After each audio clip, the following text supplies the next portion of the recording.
হায় আফসোস যদি মাটি হয়ে যেতাম, আজ কবরের মাটি আমার জন্য কিছু করতে পারতো না।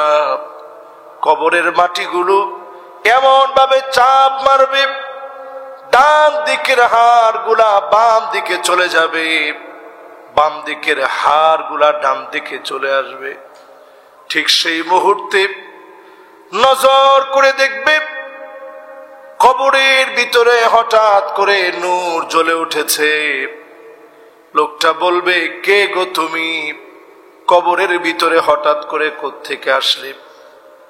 জবাব দেওয়া হবে, নূরুন ওয়া বুরহানুন ওয়া নাজাত।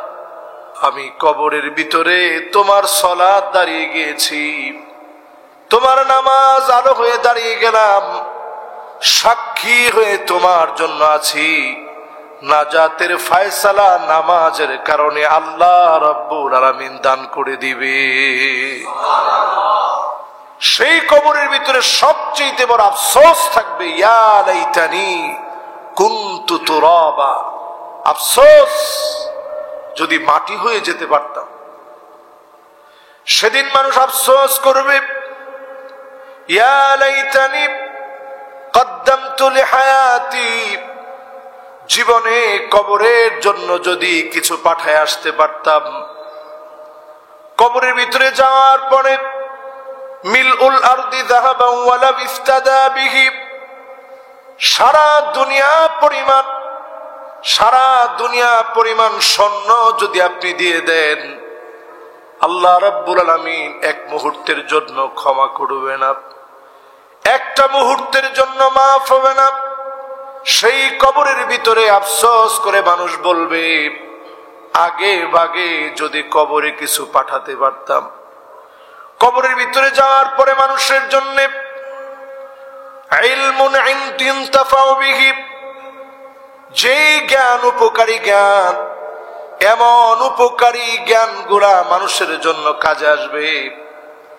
দলে দলে মানুষগুলোকে আল্লাহ পাক সদকায়ে জারিয়া দিয়ে ওই জ্ঞানের লেখককে যিনি মাফ করে দিবেন তিনি কে? নেককার সন্তান যদি আপনি রেখে যান, ওয়ালাদুন সালেহ ইয়াদউ লাহু, নেককার সন্তান যদি আপনার থাকে, এই নেককার সন্তানদের জন্য মা বাবার জন্য যখন সন্তান দোয়া করবে, মা বাবার জন্য যখন দোয়া করবে, নেককার সন্তানদের এই দোয়ার কারণে মা বাবার গুনাহ খাতা মাফ করে সদকায়ে জারিয়া যিনি পৌঁছায়া দিবেন তিনি কে? আরেকটা আমল আপনার দুনিয়ার জীবনের, সাদাকাতুন জারিয়া। ভালো ভালো যে কাজগুলো আপনি করে গেছেন, এগুলোই আপনি কবরের জন্য পাঠাইছেন। সন্তান মানুষ বানিয়েছেন, কবরের জন্য এটা আপনি জমা রাখছেন। আপনি আপনার জীবনে যে সুন্দর আমলগুলো করছেন, ভালো শিক্ষণীয় কোনো কিছু রেখে গেছেন, এটা কবরের জন্য আপনি জমা রাখছেন। মানুষ সেদিন দ্বিতীয় আফসোস করবে, আফসোস কবরের জন্য যদি কিছু পাঠিয়ে মরতে পারতাম, আজকে আমার কবর এত ভয়াবহ হতো না।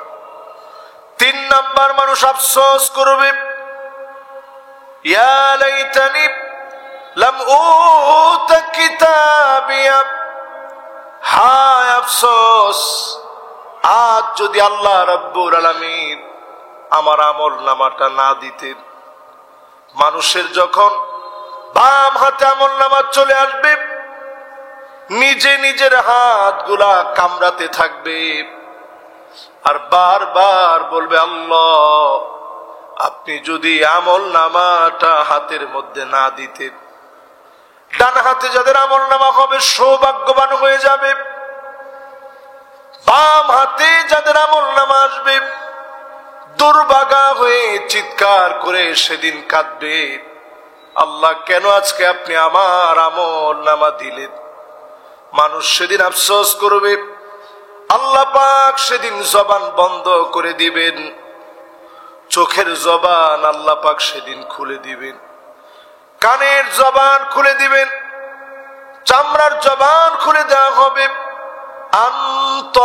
আনতাকানাল্লাহু আল্লাযী আনতাকা কুল্লা শাই। জবান সেদিন বন্ধ হয়ে যাবে, নিজের চামড়ার জবান খুলে যাবে। সেদিন লোকটা প্রশ্ন করবে, ও চামড়া, আজকে কেন তুমি আমার বিরুদ্ধে সাক্ষী হয়ে দাঁড়ায় গেলা? সেদিন আপনার আপন আপন চামড়া, আমার এত দামি সুন্দর চামড়া, যেই চামড়ার যত্ন নিয়েছেন, আমলের যত্ন নেন নাই, আল্লাহর সামনে সেদিন দাঁড়ায় যাবে। বাম হাতে আমলনামা দিবেন, আল্লাহ রাব্বুল আলামিন সেদিন বলবেন, ইকরা কিতাবাক কাফা বিনাফসিকাল ইয়াউমা আলাইকা হাসিবা। পড়ো তুমি তোমার আমলনামা, নিজে নিজে পড়ে পড়ে বলো।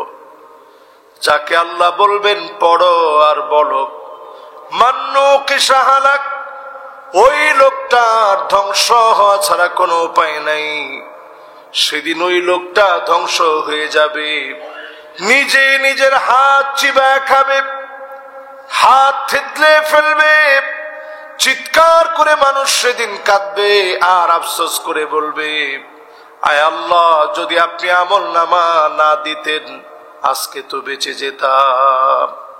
আফসোস নাম্বার 3। চতুর্থ নাম্বার, মানুষের সেদিন আফসোস হবে। কোরআনুল কারীম আল্লাহ রাব্বুল আলামিন সে আফসোসের কথা বলছেন। আফসোস করে বলবে, ইয়া ওয়াইলাতা লাইতানি লাম আত্তাখিয ফুলানান খলিলা।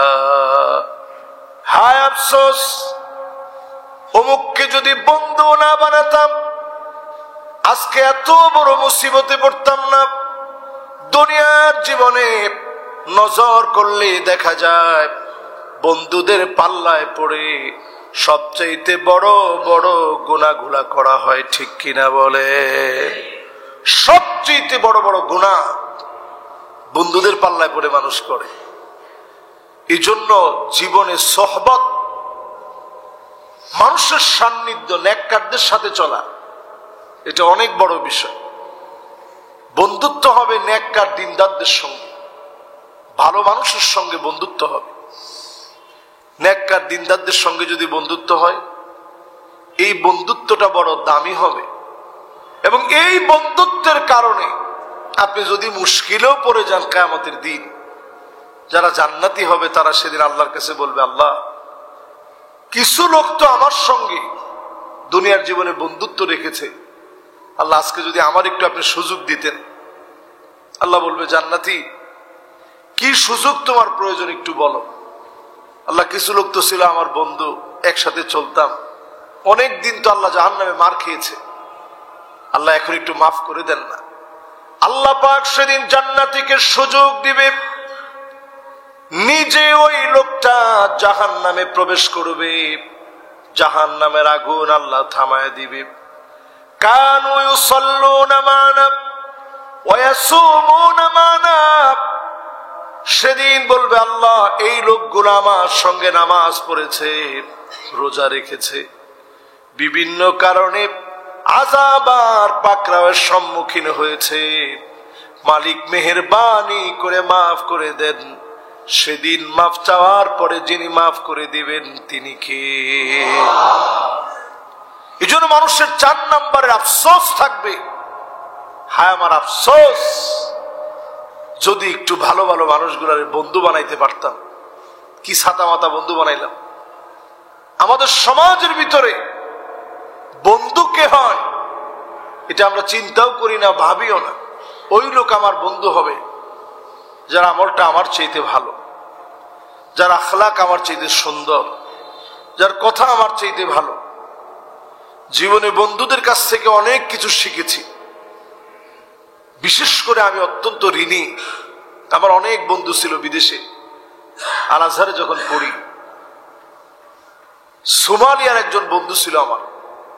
আমি আজও তারে এই মিম্বারে বসে তার কথা স্মরণ করতেছি। চিন্তা করেন, যেদিন আমি শেষ বাংলাদেশে চলে আসবো 5 বছর পরে, একটানা 5 বছরের ভিতরে একবারও আসিনি।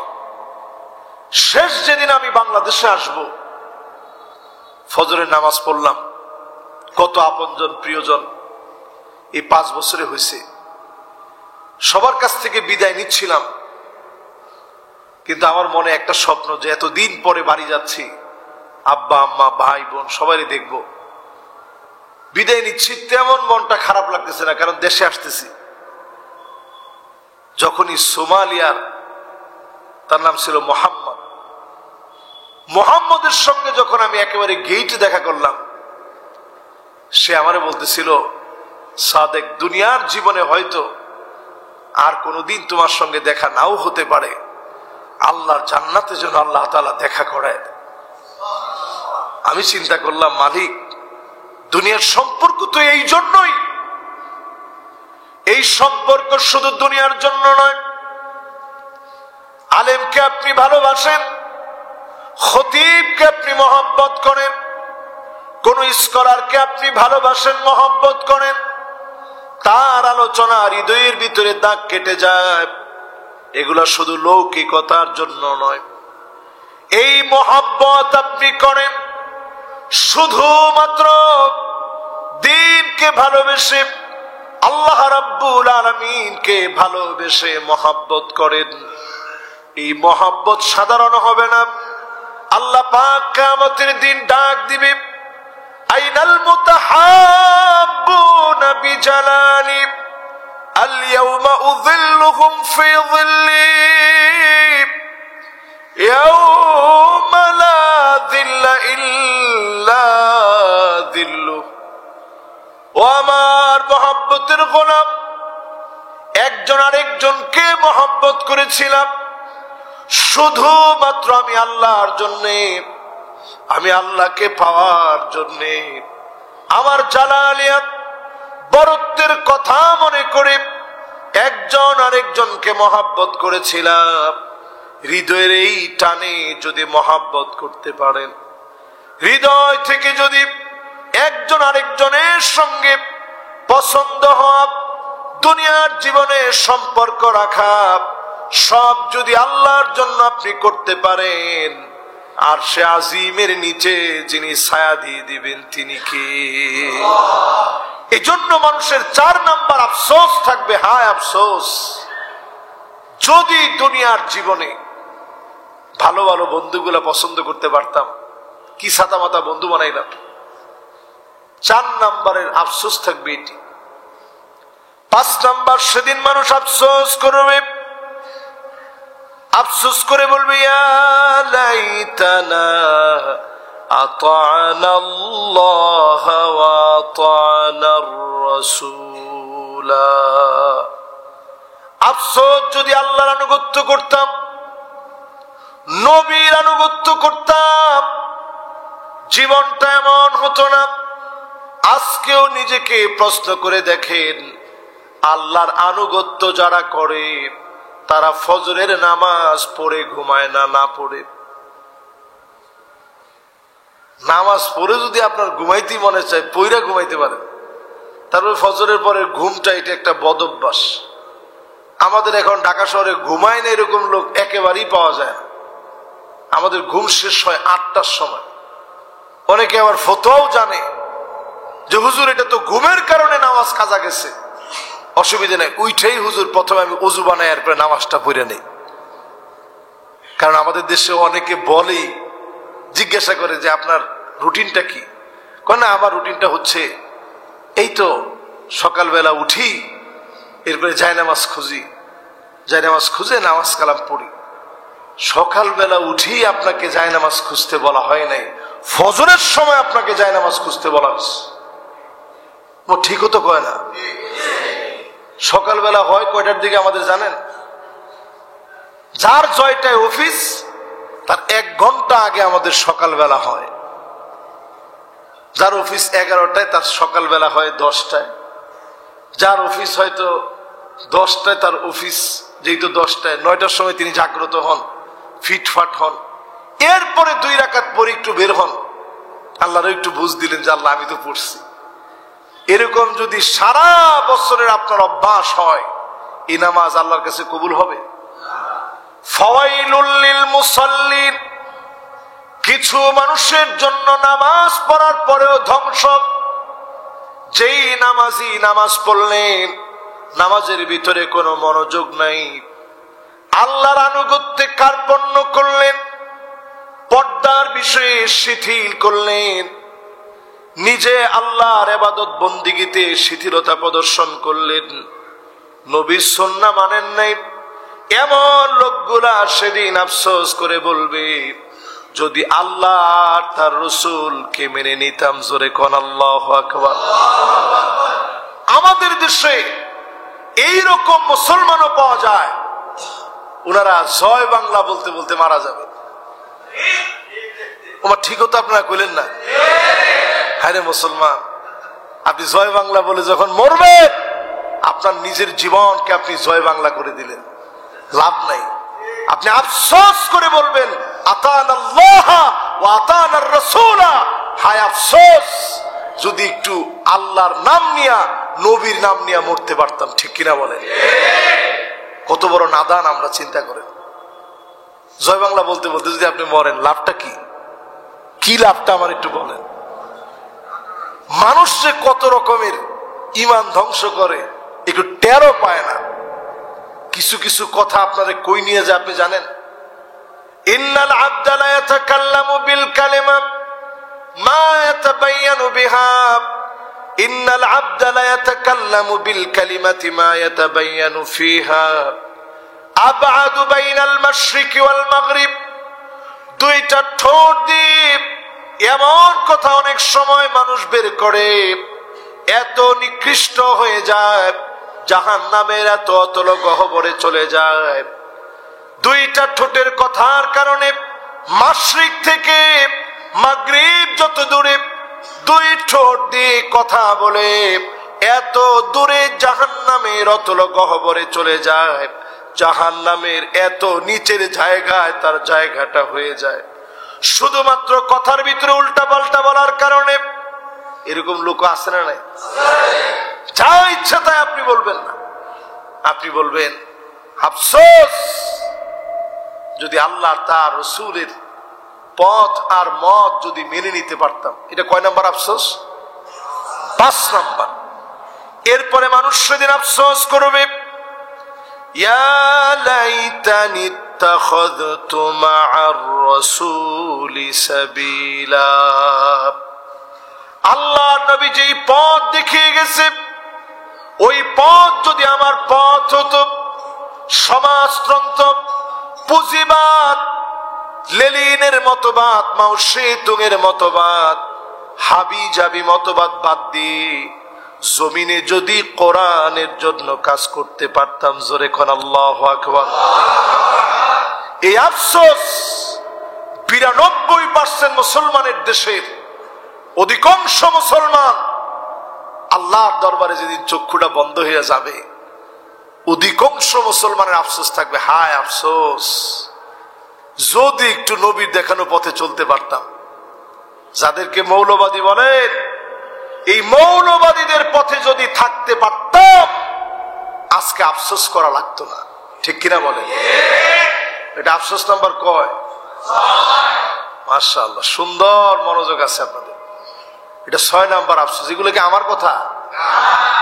আপনারা মনে এরকম ভাবে কইতেছেন যে এটা হুজুরের কথা, মানলে মানলাম, না মানলে নাই। কিসের আফসোস? আমাদের আফসোস তো এখন চায়ের দোকানে, আহারে আগে ভালো ছিল, আগে ভালো ছিল। আমাদের আফসোস হচ্ছে এগুলা, এটি দুনিয়ার আফসোস। আর আখিরাতের আফসোস হবে এই 9 ক্যাটাগরির আফসোস। দুনিয়ার আফসোস আল্লাহর হস্তে বাদ দেন। দুনিয়ার আফসোস দিয়ে কিচ্ছু যায় আসে না। আপনি কি পাইলেন আর না পাইলেন, দুনিয়ার সব আপনি হিসাব মিলাই দেখবেন সব আগের মতো। আপনি থাকলেও আগের মতো, না থাকলেও আগের মতো, সব আগের মতো। দুনিয়ার আফসোস কিচ্ছু যায় আসে না। কয় নাম্বার গেল? 7 নাম্বার আফসোস সেদিন মানুষ করবে। 7 নাম্বারে মানুষ সেদিন আফসোস করবে, ইয়া লাইতানি কুনতু মা'আহুম ফাআফুযা ফাওজান আযীমা। আফসোস করে সেদিন বলবে আফসোস, এই লোকগুলার সাথে যদি থাকতাম আজকে বিজয়ী হয়ে যেতাম। জোরে কোন আল্লাহু আকবার। কোন লোকগুলো আপনি নিজে একটু চিন্তা করেন। দুনিয়ার জীবনে যাদেরকে আপনি জঙ্গি বলছেন, দুনিয়ার জীবনে যাদেরকে মৌলবাদ বলছেন, দুনিয়ার জীবনে যাদেরকে রাজাকার বলে গালি দিছেন, এরকম লোক আছে না নাই? দুনিয়ার জীবনে যত অপমান সব হুজুরদেরকে করছেন। কিছু লোকের যদি হুজুররা ডাকেও, ভাই নামাজে আইসেন, না হুজুর কাপড়টা ভালো না। হুজুর ঠিক আছে কাপড় ভালো না, কি সমস্যা হয়েছে? না পেশাব টেশাব করে ওই রকম পানি টানি নিয়ে নেই তো। ঠিক আছে অসুবিধা নেই, একটু প্যান্টের মধ্যে সিটা দিয়া হইলেও নামাজে আসেন। না হুজুর মনটাও ঠিক নেই। হুজুর কাছে ঠিক আছে অসুবিধা নেই, মনটারে বাইন্দা যেমনি হোক মসজিদে নিয়ে আসে। না হুজুর মনটা ঠিক থাকলেও মাগার হুজুররা ভালো নাই, হুজুররাই ভালো না। এরকম হুজুরদের দোষ দেখা ব্যক্তিগুলো আফসোস করে বলবে আফসোস, যদি একটু হুজুরদের সাথে থাকতাম। এই জন্য নামাজিদের সাথে থাকেন। আমরা সবসময় পথের মধ্যে থাকি, আমাদের জন্য দোয়া করেন। যদি হায়াত ফুরায় যায় এই কথাগুলোর উপরে আমল করেন। এই কথাগুলো আমার না, এই কথাগুলো কার? আল্লাহর কথা। মানুষ আফসোস করবে, আফসোস যদি একটু এই মানুষগুলার সঙ্গে থাকতাম। নামাজিদের সঙ্গে সম্পর্ক গড়েন, নেককারদের সঙ্গে একটু সোহবত করেন, মাঝে মাঝে যান যাকে আপনার নেককার মনে হবে। আবার বন্ডরে আপনি নেককার মনে করে সব শেষ করেন না। বাংলাদেশে তো এইরকম ভণ্ড আছে, 21 বার করে যদি একটু বাবার নাম নেয়, ইয়া মুর্শেদ বাবা কি জানি, বাবা জালালি, ইয়া মুর্শেদ বাবা জালালি, ইয়া মুর্শেদ বাবা জালালি, ইয়া মুর্শেদ বাবা আবেদ শাহ, এরকম 21 বার বললে নবী নাকি আপনার জন্য চলে আসবে, নামাজের কোনো দরকার নাই। এরকম কর পরও আমরা যেরকম নাউজুবিল্লাহ যেরকম কইছেন, ওরা সুবহানাল্লাহ এর চেয়ে জোরে বলছে। তার মানে আপনি চিন্তা করেন এই দেশে আপনি ইসলাম কদ্দুর বুঝাইতে পারছেন। ওই লোক ঠিকই সুবহানাল্লাহ আল্লাহু আকবার বাবা আবেদ শাহ কয়া বিরাট জোরে তাকবীর দিস, আপনি যেরকম নাউজুবিল্লাহ বলছেন। তার মানে বোঝা যায় আরে মানুষ, ওই মানুষটাও তো হয়তো বুঝে নাই দেখে সেখানে গিয়ে এই কথা বলে। কত নাদান হলে পরে একটা মানুষের বুঝের ঘাটতি এত দূর হইতে পারে। যারা গিয়ে বিভিন্ন পীরের কাছে গিয়ে পায়ের মধ্যে সেজদা করে, আপনি ওই পীরের আপ টু বটম তাকায় দেখেন, চুলের গোড়া থেকে নিয়ে পায়ের তালু পর্যন্ত সুন্নত যে লোকের নাই, ওই লোকের কথা শোনা যাবে না। একটা পরিষ্কার কথা। যত বড় জ্ঞানী আপনার কাছে মনে হয় লাভ নেই। তাহলে এটা আফসোস নাম্বার কত? 7। আর 2টা আফসোস বাকি। 8 নম্বরে সেদিন মানুষ আফসোস করে বল, হায় আমার আফসোস, আল্লাহর সঙ্গে যদি শরীক না করতাম, শিরিক যদি না করতাম। এখন আমাদের সমাজের ভিতরে শিরিক আছে না নাই? সার্বভৌম ক্ষমতার মালিক জনগণ, সাংবিধানিক দৃষ্টিকোণে সংবিধানের মালিক জনগণকে মনে করা পাক্কা শিরক। আপনারা সবাই একটু কোন কি? এখন সংবিধানের সংস্কার চলছে, এই সংস্কারে আমরা প্রস্তাব রাখি শিরকি একটি কথাও আমার দেশের সংবিধানে রাখেন না, যদি দেশের বরকত কামনা করেন। এবং আমার দেশের সংবিধানের ভিতরে বিসমিল্লাহটা আছে ঠিক, কিন্তু বাংলায় বিসমিল্লাহ কি বাংলায় না আরবিতে? আরবিতে আপনি রেখে পাশে আপনি বাংলাটা সুন্দর করে অর্থটা রাখেন, কারণ বিসমিল্লাহটা সবার মুখস্থ, এটার বাংলায় লেখার দরকার হয় না। বাংলায় যখন লেখেন তখন অনেক ভুল লেখা হয়। যেমন আমরা বলি বিসমিল্লাহির রহমানির রহিম, এটা কেন বলি? কারণ আমাদের সংবিধানের মধ্যে আছে। কোরআন শরীফের মধ্যে তো বিসমিল্লাহির রহমানির রহিম নাই। আমাদের দেশের অলরাউন্ডার তিনি যখন বক্তব্য দিতে গেছেন, তিনি সব পারেন, কিন্তু ঠিক এই জায়গায় এসে বিসমিল্লাহির রহিম মাঝখানে একটা বাদ হয়ে গেছে। কেন বাদ হয়েছে? কারণ আসলে আমরা সহিভাবে বিসমিল্লাহর চর্চা করতে শিখি নাই, ঠিক কিনা বলে? এই জন্য আজকের এই ছোট্ট আলোচনা থেকে বলবো, শিরিক বাদ দেন, সুন্দরভাবে অনুবাদ করতে শিখেন। সংবিধানের বিসমিল্লাহর অনুবাদটাও ভুল আছে। পরম করুণাময় অসীম দয়ালু আল্লাহর নামে শুরু করছি, জোরে করে আল্লাহু আকবার। এটার যে স্পিরিট, এই স্পিরিট যদি আপনি একটু মনের ভিতরে লালন করেন, এটা সাধারণ কথা না। আমার আল্লাহ অনেক দয়ালু, পরম করুণাময়, অসীম দয়ালু, তার দয়ার কোনো তুলনা হয় না। এই রকম মালিকের নামে আমি শুরু করছি। শুরু যখন এইভাবে হবে, সার্বভৌম ক্ষমতার মালিক একমাত্র কে?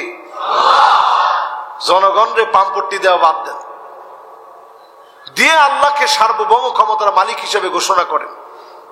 এরপরে আসেন প্রিয় ভাইরা, সেদিন মানুষ আফসোস করবে, আর সেদিন বলবে ইয়া লাইতানা নুরাদ্দু ওয়ালা নুকাযযিবা বিআয়াতি রাব্বিনা ওয়া নাকুনা মিনাল মুমিনিন। হায় আমার আফসোস, কেন যে কোরআনটারে মিথ্যা মনে করেছিলাম, আল্লাহর আয়াতগুলোরে কেন যে মিথ্যা মনে করছিলাম।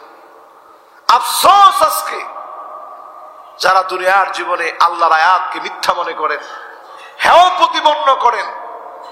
আজ থেকে সিদ্ধান্ত নেন, কোরআন আমার সংবিধান, কোরআন আমার জীবন বিধান। এই কোরআনের জন্য জীবন যাবে। কোরআনের একটা আয়াতকে আমি মিথ্যা মনে করতে পারি? যদি এটাই হয়, তাইলে বোনের হক আর দিয়েন না।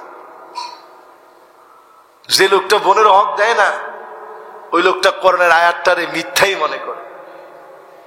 এটাতে ঠিকও আপনারা বলতেছেন। কেন ঠিক বলতেছেন না, এটা তো আমি বুঝি। ঠিকটা আমরা এই ক্ষেত্রে বলি, আমরা সবসময় বলি যে আল কোরআনের আইন বাংলাদেশে আসুক, পার্লামেন্টে কোরআন যাক। আমি প্রশ্ন করি, কোন দেশে এই বাংলাদেশের মতো এত সুন্দর একটা দেশ, কোন দেশে আপনি কি এরকম সুন্দর রীতিনীতি পাবেন? কিন্তু এই বাংলাদেশে রীতিনীতির ভিতরে এই রীতিও আছে, বোনদের হক দিয়ে দেন। কোন সরকার আপনারা নিষেধ করে নাই, করছে নাকি? কোন সরকার এটা বলে নাই যে মহিলাদের অধিকার দিও না। এমনকি বাড়াতে বাড়াতে আমাদের দেশে সমান অধিকার চেয়েছে। আর ইসলাম তো আপনাকে নারীদের যে হকটুকুন দিয়েছে, এই হকটুকুন যদি আপনি দিয়ে দেন, কোন সরকার আপনাকে বাধা দেয় না। আল্লাহর কোরআন এই বিধান আপনাকে দিয়েছে। একটা বিধানই যদি আমরা মানতে না পারি, গোটা কোরআন আসবে, আমরা মেনে নিব, এটা কি চিন্তা করা সম্ভব? এই জন্য একটা একটা করে শুরু করেন, নিজের পরিবার থেকে শুরু করেন, বোনদের হক দিয়ে দেন। রিজিক আপনার যেখানে আছে, যতটুকুন আছে, ওইটা আপনার আসবেই আসবে, কেউ ফিরে নিতে পারবে। যে জায়গায় মৌত আছে যেতে হবে, যে জায়গায় খানা আছে যাওয়া লাগবে। ছোট্ট 1 মিনিটে আপনাদেরকে বলি, যেখানে রিজিক আছে, একবার আমরা 7 জন মিলে তুরে সিনে গেছি। বাংলাদেশের প্রথিতযশা কয়েকজন শিক্ষক সহ আমি গেছি। আমি অবাক হয়ে গেছি, সবাই মিলে আমরা অসুস্থ হয়ে গেলাম। ওইখানে যাওয়ার পরে হাইরে অসুস্থ, সবার পেট খারাপ হয়ে গেছে, শুধু ড্রাইভার ছাড়া। আমি চিন্তা করলাম, ড্রাইভার বেচারারে অন্য যেদিনই বলছি যে বাঙালি খানা খাও, সে মনে হয় 3-4 দিনের অভুক্ত, এত পরিমাণ খাইছে যে মাশাআল্লাহ তোমাদের খানা লাযীজ, খাইলেই স্বাদ লাগে। ফিলফিল মিয়া ফিল মিয়া, কয়েক মরিচ একেবারে 100-100 দেওয়া, খুব ভালো লাগে। তারপরও খুব খাইছে। কিন্তু ওই দিন বেচারারে এতবার জোরাজোরি করছি, এত সুন্দর করে খিচুড়ি টিচুড়ি পাকাই নিয়ে গেছি, বেচারা খায় না। আমাকে আরে বেটা আজকে একটু খাইয়া দেখো, খুব সুন্দর হয়েছে। কয় না না না, আজকে খাবো না। যেহেতু 1000 কিলোমিটার পথ সফর করে গেছি, গিয়ে ঠিকই আমরা বাঙালি খানা খাইলাম, সবগুলো অসুস্থ। আমি চিন্তা করলাম অন্য জায়গায়, অসুস্থ হওয়ার পর ঠিক একটা জায়গায় একেবারে কুড়ে ঘরের মতো, ওই জায়গায় এসে আর শরীর চলতেছে না। স্যালাইন তো ওই দেশে নাই, কারো পেট টেট খারাপ হয় না আরব দেশে, স্যালাইন টেলাইন তেমন নাই। তো চিন্তা করলাম, একটু সামান্য চিনি, সামান্য একটু লবণ আর পানি দিয়ে ঝাঁকা দিলেই তো স্যালাইনের মতো হয়, ওইটি একটু উপকার হবে শরীরের জন্য। একজনের কাছ থেকে চেয়ে নিয়ে কোন রকম স্যালাড বানায় যখন খাচ্ছি, খাওয়ার পর দেখলাম আমাদের জন্য গরম গরম রুটি নিয়ে একজন আসছে। আমি চিন্তা করলাম সুবহানাল্লাহ, সবগুলা মানুষের পেট খারাপ হবে, এই জায়গায় আসা লাগবে, একটু সামান্য লবণ, সামান্য মিষ্টি, সামান্য পানি দিয়ে স্যালাড বানায় খায়া, এরপরে এই টাটকা গরম রুটিগুলা যিনি লিখে রাখছেন তিনি কে? আসতেই হবে আপনার এই জায়গায়। অসুস্থ না হলে তো এই জায়গায় আমরা আসতাম না, আমরা অন্য স্পটে চলে যেতাম, সেখানে দেখতে দৌড়ায় চলে যেতাম এবং সেখানে দেখতাম। কিন্তু এই অসুস্থ হওয়ার মধ্য দিয়ে আল্লাহ বুঝাই দিল, রিজিক যার যেখানে, সেটা তুরে সাইনা পাহাড়ের পাদদেশে আপনার জন্য যদি রিজিক থাকে ওই জায়গায় যাওয়া লাগবেই, ঠিক কিনা বলে? এই জন্য খুব বেশি রিজিকের জন্য কষ্ট করা দরকার নেই। আল্লাহর কাছে চাবেন, চেষ্টা করবেন, ফিকির করবেন, আল্লাহ রাব্বুল আলামিন আমাদেরকে দান করবেন। এই 9টা আফসোস মানুষের জীবনে, বিশেষ করে আখিরাতের জীবনে সবচেয়ে বড় 9টা আফসোস থাকবে। এই 9টা আফসোস মাঝে মাঝেই মনে করবেন, হায়রে আমার জীবনে আফসোস গুলা যেন না আসে। মাঝে মাঝে এটা মনে করবেন, আল্লাহ রাব্বুল আলামিন আমাদেরকে দুনিয়ার জীবনের সফলতা, আখিরাতের জীবনের সফলতা আল্লাহ যেন দান করে দেন। পড়েন আমিন। ওয়া আখিরু দাওয়ানা আলহামদুলিল্লাহি রাব্বিল আলামিন। আলোর পথে 24 24 ঘন্টা শুধু ইসলাম প্রচার।